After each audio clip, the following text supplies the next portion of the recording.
আসসালামু আলাইকুম প্রিয় বন্ধুগণ, আজ বলবো আল্লাহ কিভাবে আমাদের পিতা হযরত আদম আলাইহিসসালাম সৃষ্টি করেছেন। ঘটনাটা শুরু করা যাক। সূরা বাকারায় আল্লাহ আদম আলাইহিসসালামের কথা উল্লেখ করেছেন। যখন আল্লাহ মানুষের সৃষ্টি করার ইচ্ছা করলেন, তখন তিনি ফেরেশতাদের বললেন, আমি পৃথিবীতে আমার একজন খলিফা সৃষ্টি করতে যাচ্ছি। ফেরেশতারা ভাবলেন হয়তো তাদের ইবাদতে কোনো ত্রুটি ছিল, তাই আল্লাহ নতুন সৃষ্টি করার ইচ্ছা করেছেন। ফেরেশতারা জিনদের মতো অন্য সৃষ্টিও দেখেছিল, যারা বেশি বুদ্ধি রাখত না এবং রক্তপাত করত। ফেরেশতারা আল্লাহর কাছে বললেন, হে আল্লাহ, আমরা তোমার তাসবিহ, হামদ এবং পবিত্রতার কথা বলি। তুমি কি এমন সৃষ্টি করবে যারা পৃথিবীতে বিশৃঙ্খলা সৃষ্টি করবে এবং রক্তপাত করবে? এর জবাবে আল্লাহ বললেন, আমি যা জানি তা তোমরা জানো না। ফেরেশতারা নিজেদের মধ্যে বললেন, আল্লাহ তাআলা যে সৃষ্টিই করুন তা আমাদের চেয়ে বেশি জ্ঞান রাখতে পারবে না। তারপর আল্লাহ আদম আলাইহিসসালামকে জ্ঞানদান করলেন এবং তাকে কিছু জিনিসের নাম শিখিয়ে দিলেন। এরপর আল্লাহ আদম আলাইহিসসালামকে ফেরেশতাদের সামনে উপস্থিত করলেন এবং ফেরেশতাদের বললেন, তোমরা এই জিনিসগুলোর নাম বলো, যদি তোমরা সত্যবাদী হও। ফেরেশতারা বললেন, আমরা শুধু ততটুকু জ্ঞান রাখি যতটুকু তুমি আমাদের শিখিয়েছ, তার বাইরে আমরা কিছুই জানি না। তখন আল্লাহ তাআলা বললেন, হে আদম, তুমি এদের এই জিনিসগুলোর নাম বলে দাও। যখন আদম আলাইহিসসালাম সেগুলোর নাম বলে দিলেন, তখন আল্লাহ ফেরেশতাদের বললেন, আমি কি বলিনি যে আমি আসমান ও জমিনের গোপন বিষয়গুলো জানি? তারপর আল্লাহ ফেরেশতাদের বললেন, তোমরা আদমকে সিজদা করো। তখন তারা সবাই সিজদায় পড়ে গেল, কিন্তু শয়তান সিজদা করল না। আল্লাহ বললেন, হে ইবলিস, তোমার কি হলো যে তুমি সিজদাকারীদের সাথে শরীক হলে না? শয়তান অহংকার করে বলল, আমি এমন নই যে মানুষকে সিজদা করব, যাকে তুমি কাদামাটির সরা গন্ধযুক্ত মাটি থেকে সৃষ্টি করেছ। আমি তার চেয়ে উত্তম। তুমি আমাকে আগুন থেকে সৃষ্টি করেছ আর তাকে মাটি থেকে সৃষ্টি করেছ। আল্লাহ শয়তানকে বললেন, এখান থেকে বের হয়ে যা, তুই মরদুদ। কিয়ামতের দিন পর্যন্ত তোর উপর লানত বর্ষিত হবে। শয়তান বলল, আমাকে কিয়ামত পর্যন্ত অবকাশ দাও। আল্লাহ বললেন, তোকে অবকাশ দেওয়া হলো। শয়তান বলল, তুমি আমাকে পথভ্রষ্ট করেছ, আমি কসম খাচ্ছি আমি মানুষের সোজা পথে বসব।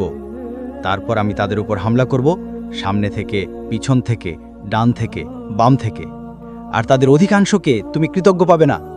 আল্লাহ বললেন, এখান থেকে বের হয়ে যা, তুই অপমানিত তাড়িত। যারা তোর কথা মানবে, আমি অবশ্যই তোদের সবাইকে জাহান্নামে ভরে দেব। তবে আমার খাস বান্দাদের উপর তোর কোনো ক্ষমতা চলবে না। জান্নাতের সব নিয়ামতের মাঝেও আদম আলাইহিসসালাম জান্নাতে একাকী বোধ করতেন। তখন আল্লাহ হাওয়া আলাইহিসসালামকে সৃষ্টি করলেন, যাতে আদম আলাইহিসসালাম তার কাছে শান্তি পান। আল্লাহ বললেন, হে আদম, তুমি এবং তোমার স্ত্রী জান্নাতে বাস করো, যেখান থেকে ইচ্ছা তোমরা দুজন খাও, কিন্তু এই গাছের কাছে যেও না, নইলে তোমরা জালিমদের অন্তর্ভুক্ত হয়ে যাবে। তখন শয়তান তাদের দুজনের মনে ওয়াসওয়াসা সৃষ্টি করল এবং বলতে লাগল, তোমাদের রব তোমাদের এই গাছ থেকে নিষেধ করেছেন, যাতে তোমরা ফেরেশতা না হয়ে যাও অথবা চিরজীবী না হয়ে যাও। যখন হযরত আদম এবং হাওয়া আলাইহিসসালাম গাছের ফল খেলেন, তখন তাদের লজ্জাস্থান উন্মুক্ত হয়ে গেল। তারা গাছের পাতা ছিঁড়ে নিজেদের উপর জড়াতে এবং লজ্জাস্থান ঢাকতে লাগলেন। তখন আল্লাহ তাদের ডেকে বললেন, আমি কি তোমাদের এই গাছ থেকে নিষেধ করিনি এবং বলিনি যে শয়তান তোমাদের প্রকাশ্য শত্রু? হযরত আদম এবং হাওয়া আলাইহিসসালাম বললেন, হে আমাদের রব, আমরা নিজেদের উপর জুলুম করেছি। তুমি যদি আমাদের ক্ষমা না করো এবং আমাদের উপর রহম না করো, তাহলে আমরা অবশ্যই ধ্বংস হয়ে যাব। আল্লাহ বললেন, তোমরা সবাই জান্নাত থেকে নিচে নেমে যাও। এখন থেকে তোমরা একের অপরের শত্রু। তোমাদের জন্য পৃথিবীতে থাকার জায়গা আছে এবং একটি নির্দিষ্ট সময়ের জন্য উপকরণ লাভ করতে হবে। এখন তোমাদের সেখানেই জীবনযাপন করতে হবে, সেখানেই মরতে হবে এবং সেখান থেকেই পুনরায় জন্ম নিতে হবে। পৃথিবীতে আসার পর আদম আলাইহিসসালাম 40 বছর ধরে আল্লাহর কাছে ক্ষমা প্রার্থনা করলেন। তারপর আল্লাহ আদম আলাইহিসসালামের উপর রহম করে তাকে ক্ষমা করে দিলেন এবং বললেন, তুমি এবং তোমার সন্তানেরা পৃথিবীতে বাস করো এবং এই কথা মনে রাখো, যখন আমার পক্ষ থেকে কোনো নবী হিদায়াত নিয়ে তোমাদের কাছে আসবে, তখন তোমরা তার কথা মানবে। আর যারা আমার নবীদের কথা মানবে না এবং আমার আয়াতগুলোকে মিথ্যা বলবে, তারা দোজখে যাবে এবং সেখানেই চিরকাল থাকবে। তারপর হযরত আদম এবং হাওয়া আলাইহিসসালাম পৃথিবীতে বাস করতে লাগলেন। তাদের থেকেই মানুষের বংশধর শুরু হলো।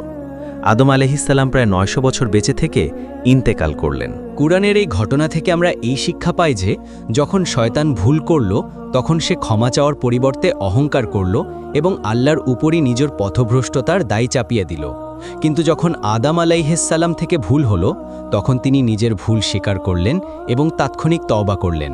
তিনি ততক্ষণ পর্যন্ত ক্ষমা প্রার্থনা করতে থাকলেন যতক্ষণ না আল্লাহ সন্তুষ্ট হলেন। আদম আলাইহিসসালামের সুন্নত হল যখন মানুষের কাছ থেকে ভুল হয় তখন সে আল্লাহর কাছে নিজের গুনাহের ক্ষমা চাইবে এবং নিজের রবকে সন্তুষ্ট করবে। নিশ্চয়ই আল্লাহ অত্যন্ত ক্ষমাশীল ও অতি দয়ালু। বন্ধুগণ, এটি ছিল আদম আলাইহিসসালামের অসাধারণ ঘটনা। আপনারা পরবর্তীতে কোন নবীর গল্প শুনতে চান দয়া করে কমেন্ট করে জানান।